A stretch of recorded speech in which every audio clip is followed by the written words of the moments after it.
Welcome to Movie Mania. In today's video, we are going to review a movie about a woman who ended up on the abandoned side of Detroit. Beware. Spoilers ahead.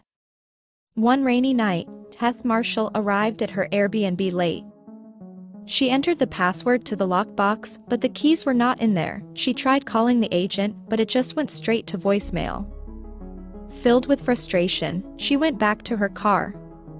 But when she looked back at the house, the lights inside are on. She rang the doorbell and a guy who's clearly disoriented from sleep opened it. Filled with confusion, she asked who he is and he asked her back. She showed the email confirmation that she has the correct address. They realized they have been mistakenly double-booked. The guy, who later introduced himself as Keith, invited her inside so they could call the one responsible for the situation they are in. Tess, who is skeptical, asked Keith to show his email as well. When she confirmed it's true, after she showered, Keith invited her to hang out with him and drink some wine. They kept talking and drinking. And sometime later they said goodnight to each other. At some point in the night, Tess woke up with her door open. She got up and heard Keith moaning. She woke him up and he got shocked. Tess asked him if he opened her door, and he said he didn't. The next morning, she got ready for her interview and saw a letter from Keith that he already left and that they'll be seeing each other later in the day. When she got out of the house, she saw the rundown neighborhood. The houses are ruined and no one is around. This continued as she drives past the town. After the interview, she was warned by Catherine that she should not be at that side of the town. When she discovered she's staying at Brightmoor and told her to be careful, she just shrugged it off. When she got out of her car, she saw a man running towards her telling her not to go inside the house and leave. She got scared and she ran inside the house in panic. She put her things in her bag, ready to leave, and called 911. But she was told that there are no available units at the moment. Looking at the mirror, she tried to calm herself down. When she saw that there was no more toilet paper, she tried to find it. Then the door to the basement caught her attention. She opened the lights and saw the toilet paper and went down to grab one. When she was coming back up, the door closed on her and she turned the knob, but it won't open. She started looking for something to help her get out of the basement, only to find a hidden corridor in her room with a camcorder, mattress, and a bloody handprint. Disturbed by what she discovered, she started to panic. Luckily, Keith arrives and helped her get out through a window. Still in shock of what she just saw, she stops Keith that they need to get out of the house quickly. She took her things and tried to leave the houses. Keith told her to calm down and tell him what she saw. Keith wanted to see for himself, so he went to the basement.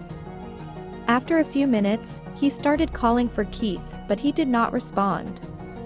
She returned to the basement, but he is nowhere to be found. She found another door that leads to a passageway and followed it. Then she found a scared Keith.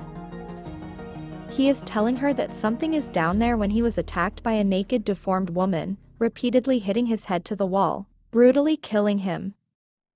Sometime later, A.J. Gilbride was fired from a television series because he is being accused by a co-star of rape. Due to pressure and frustration, he wanted to take some time off and traveled to a rental property he owns in Detroit, which is the same house Tess and Keith rented. Upon arriving, he saw the luggage and other belongings of Tess and Keith. Confused, he calls Bonnie, the agent managing it for him, and asked if someone is staying there, but she said no. That night he went to a club and met a friend. He danced and drank. When he was asked by his friend what really happened between him and the girl accusing him of rape, he admitted they had sex and that the girl did not want to do it at first, but he was able to convince her eventually. He went back to his house and heard noises down the basement. He investigates and found the hidden corridor as well. When he saw that the basement leads to a passageway, he was excited to know that it is his, especially that he is in lot of pressure of selling all his assets for legal costs. However, while down there, the deformed woman attacks him. He ran and fell on a pit alongside Tess. Tess warned her to not get upset, because if he does, the woman will too. The deformed woman held out her hand holding a bottle towards AJ, forcing him to drink the milk from it. When AJ refused to do so, he got dragged to another room where there is a TV continuously playing a commercial where a mother breastfeeds her baby. Tess, on the other hand, was able to get out of the pit. She picked up the knife and the flashlight and passed through the red room where AJ is being forced to breastfeed. She followed the passageway, but she did not see the meter scale and stepped on it. The deformed woman heard it and started chasing after her. She was able to get to the door of the basement, but it is locked. As the creature got close, she broke the window and was aided by the man who chased her before. During this ordeal, AJ was able to escape from the room and onto another one where he saw a man lying down. He thought he was a victim as well and tried to ask him if there's anything he could do. But upon looking around, he found the videotapes and watched one of those.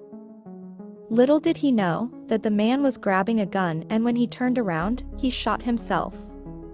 Tess, wanting to help AJ, walked through the neighborhood to find someone to help her until she arrived in a gasoline station. She used the phone and called the cops, but when they arrived and saw Tess, instead of asking how they can help, they asked her for ID, and when they got to the house, they did not even step inside to see what's going on and even told her to be grateful that she is not being put in jail. Then they left. Realizing no one is going to help her, she broke through the window and got her car keys. She turned the ignition on, and at the same time the deformed woman got out of the door and she hit her by the car, and thinking she is dead, Tess went back inside to find AJ only to get shot by him.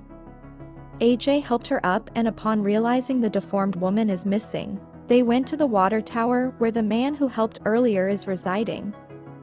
In front of a fire, Andre informed them that the previous owner of the house, named Frank, brought dozens of women at the basement and raped them. Tess encouraged them to leave immediately, but the man, whose name is Andre, assured her that in the 15 years he lived there, she has never shown up there. Almost like clockwork, the mother shows up there, ripping Andre's arms and beating him with it. AJ started running without waiting for the injured Tess. She followed AJ to a tower, and when he realized there's no more escape, she pushed Tess off the roof, and the mother jumped as well, saving Tess from the impact. When AJ got back down, he saw Tess still alive and tried to rationalize what he just did by saying he had no choice and that he panicked. Unknown to him, the mother is still alive. She choked him and ripped his head into two. Then the deformed woman, like a true mother would do, tried to check on her while calling her Baba. Tess, realizing she will be brought back to that basement, shot the woman in the head. And this concludes the movie. Thank you for watching. We'll see you on our next video, and don't forget to like and subscribe. Also leave your comments and stay tuned for more.